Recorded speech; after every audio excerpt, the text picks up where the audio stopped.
Hello, this is the Watchdog, and welcome back to Fun with Watches. If watches weren't fun, you'd only need one. Today we're going to review the Foxbox FB0044. Or are we? Is it the FB0024? I don't really know. Let's start out with the wrist check. I'm still wearing this Ixtao titanium watch that looks like a Pelagos. I really love watches that look like Pelagos, and I love titanium, so I really like to wear this watch. And Grogo's wearing my Bertucci DX3 with the Enzo dial. I asked Grogu if I should make a koi pond. He said he prefers his ponds bold, brazen, with some serious attitude. Alright, let's take a look at the watch. It comes in this box, and as you can see, this box looks a lot like the boxes that Lieges come in. So, we got the little bitty baby cleaning cloth, the unsigned warranty card, the instructions, the hang tag in case you think it's a fake Foxbox, and then the watch. Here it is. This is the second Foxbox on my channel. The AliExpress ad says the reference number is FB0024, but that was the reference number of the last Foxbox I reviewed. That was a tuna homage. But since neither watch has the number on the case, then who really cares? Foxbox appears to be a sub-brand of Liege, as it has similar box and warranty card. This is an homage to Citizen ProMaster Dive Titanium, although it is not made in titanium. At $23, I would call this watch very affordable instead of ultra affordable. There are 4 different colorways, and if you don't want the silicone strap, there is an engineered bracelet.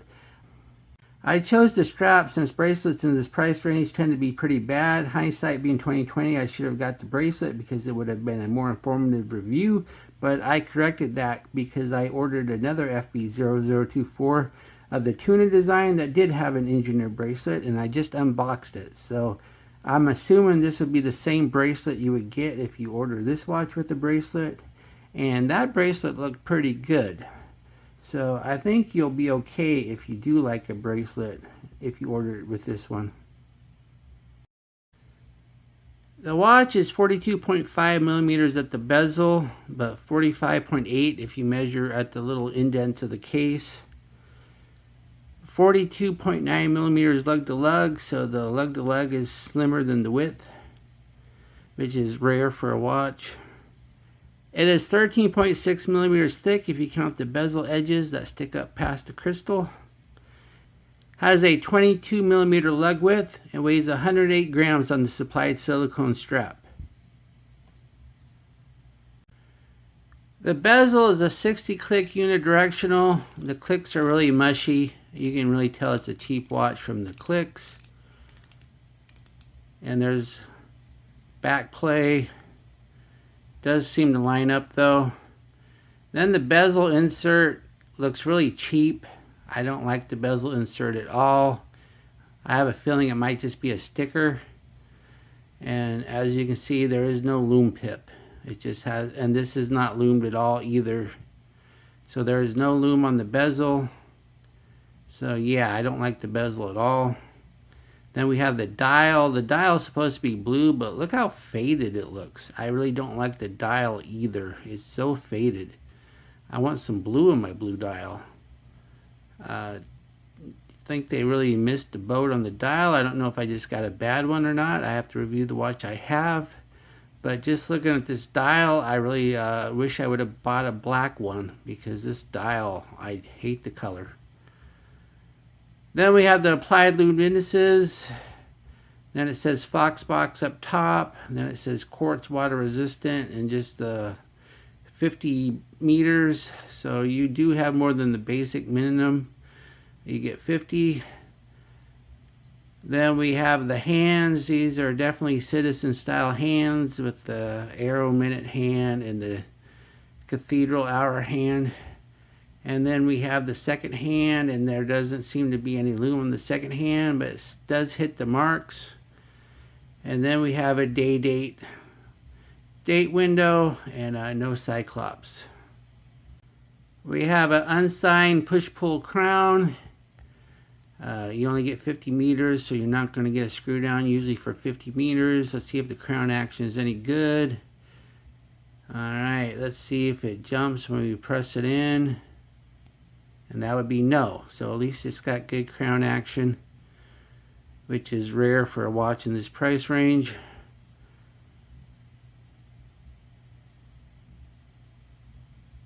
And then we have the crystal. The crystals, there's a slight dome to it, just barely though.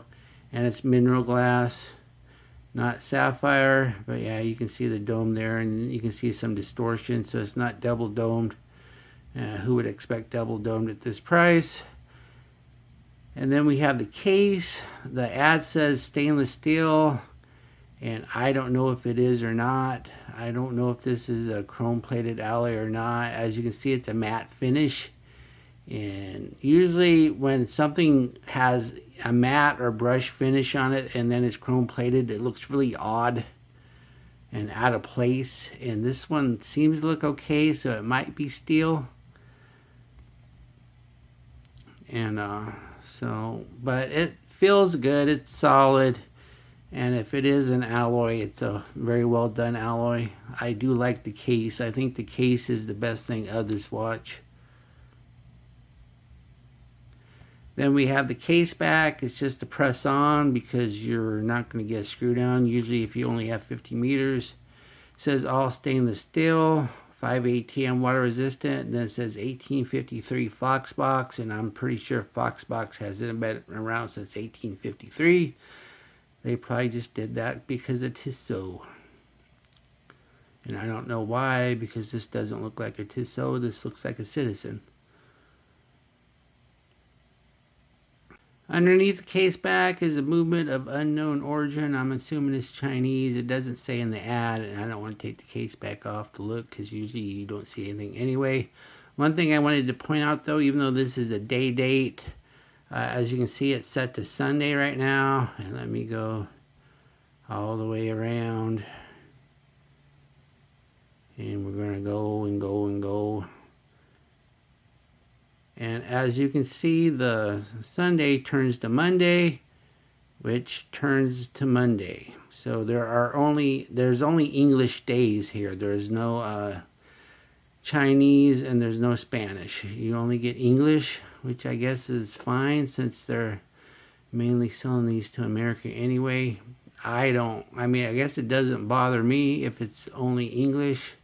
And if you are a native Spanish speaker, then you probably understand what the English days of the week are. And if you want it in the Chinese, though, you're going to need to get another watch. The strap is silicone, and it feels pretty good. Some silicone really feels really cheap. This one does not. It feels sturdy and substantial. And it has these little bends here for flexibility. It does have two keepers though, and they're both floating. There are no nibs to hold the first one in place. And as you can see, we have plenty of notches, so it's pretty flexible. No quick release though, which is unfortunate. Always like to have quick release. It just makes it so much easier than scratching up your watch with a tool. And then we have the buckle. The buckle is substantial, and it has a good prong, and it matches the finish of the case, which is always nice on a watch like this because often they don't. In case you missed my unboxing, here's a tuna Foxbox I just unboxed with the bracelet. I'm assuming this is the same bracelet you would get if you got this watch on a bracelet, because that's what it shows in the ad. And as you can see, for a 5-link engineer style bracelet in this price range, this is not a bad bracelet at all. It appears to be solid steel, and it has a decent clasp. It doesn't have those really crappy ones. I mean, this isn't a great clasp, it's pressed, but at least it works, and it's not one of them awful side push ones where it takes up all the room and you don't get any micro adjust. At least you get 3 holes, which is plenty for an engineer bracelet. So I'm assuming this is the bracelet you'll get if you ordered it on a bracelet, because this also takes a flat lugs, so they'd want a bracelet like this because it's not curved. Here's the watch and my 7.5-inch wrist. It's a big watch, but it looks fine because it wears nice and flat, and the lug to lug is so short. And I have 5 notches left, so you'll be able to wear this if your wrist is really big. So that should be no problem there. Here we are in the lume room. Watches in this price range tend to have really bad lume, so here it goes. As we speed up the time, we see the indices fade almost immediately and there is no lume pip. However, the hands are what matter, and they really aren't that bad considering the price of this watch. Not great, but at least decent. What do I like about this watch? Well, I really like the case. I think they nailed the case. I've seen a lot worse cases on watches in this price range. I like the finish of it, and it looks nice, feels nice, wears nice. I like the silicone strap. I've seen a lot of really bad silicone straps in my watch review experience, and this is not one of them. It's decent, and it's got plenty of notches too. And the hand lume really isn't that bad for the money, although this lume is really bad. What are my gripes and groans? The faded blue dial. I really don't like this dial. I can't stand it. I wish it was bluer. I don't like the fact that there's no lume pip. I mean, I know you're not going to actually go diving with this watch, but if you want to use the timing bezel at night, a lume pip would be nice. And I don't like this bezel insert either. Like I said, I have a feeling it might just be a sticker. I don't know that for sure though, so if it's not a sticker, I don't mean to slander the watch. It's just, it looks cheap. Do I recommend this watch? If it had a decent shade of blue on the dial, I would say yes. But this one looks like it has been sitting in the sun for 10 years. So it's hard to recommend it because of the dial. Maybe the black dial would be a better choice, but I don't have a black dial, so I can't say. Well, thank you for watching my review of the Foxbox FB0044, the other one, and I will be back with another review. Be sure and like and subscribe to my channel. Bye.